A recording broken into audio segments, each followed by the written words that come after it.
1.1 billion people worldwide suffer from vision loss. Of that, 300 million people have severe visual impairment. And of that, 43 million are completely blind.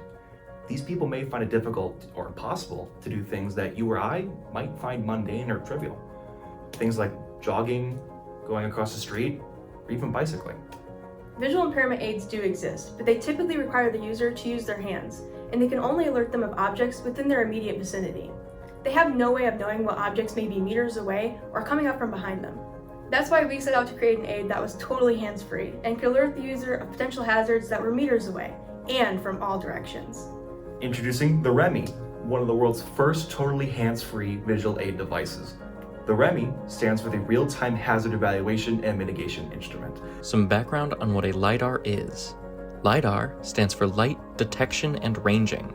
The way a LiDAR works is by emitting an array of lasers and timing how long it takes each laser to hit a surface and reflect back. These times are then converted into a distance that the LiDAR uses to create a 3D scan of the area surrounding the LiDAR. The specific LiDAR we are using is the SICK Multiscan 100. This is a 3D LiDAR that emits lasers in 16 layers arranged in a 65-degree cone oriented slightly upwards, so that it detects 45 degrees above the LiDAR and 20 degrees below it. And it emits this cone in 360 degrees around it. The custom algorithm used inside our REMI node starts by identifying the closest point for each of the 8 sections. Then, we check for nearby points. If there are enough points nearby to be considered an object, we output this point as the closest distance. If not, we disregard this point and move to the next closest point and start the algorithm again. This algorithm scales the number of points needed to be considered an object with distance, as objects further away will require less points than objects up close. This animation works to explain our algorithm. So here we have the LiDAR in the center, and this is our northern cone. We have some points inside this northern cone. We're going to start by looking at our closest point, which is this bottom right one here. We're going to check for points nearby, and since there are not enough to be considered an object, we move to the next closest point, and so on and so forth.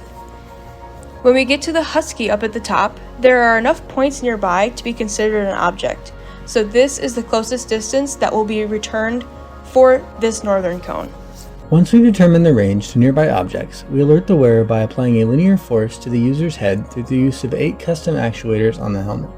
That force is inversely proportional to the distance objects are away from the LiDAR. The closer an object is, the greater the force applied for any given direction. If an object lies within 1 meter of the user, the helmet will activate vibration pads located at the end of the actuators.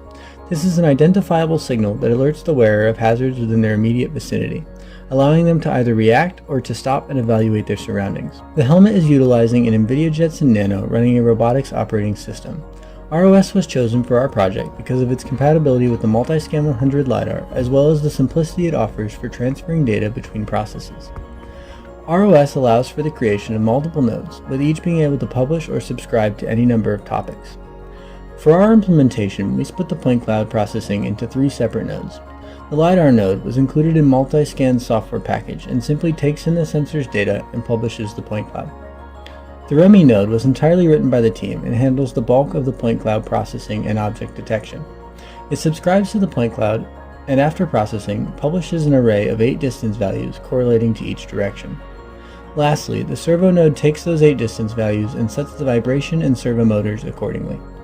This system allows us to inform the user of their proximity to various hazards around them, making this device excellent for both stationary applications and for those of us on the move.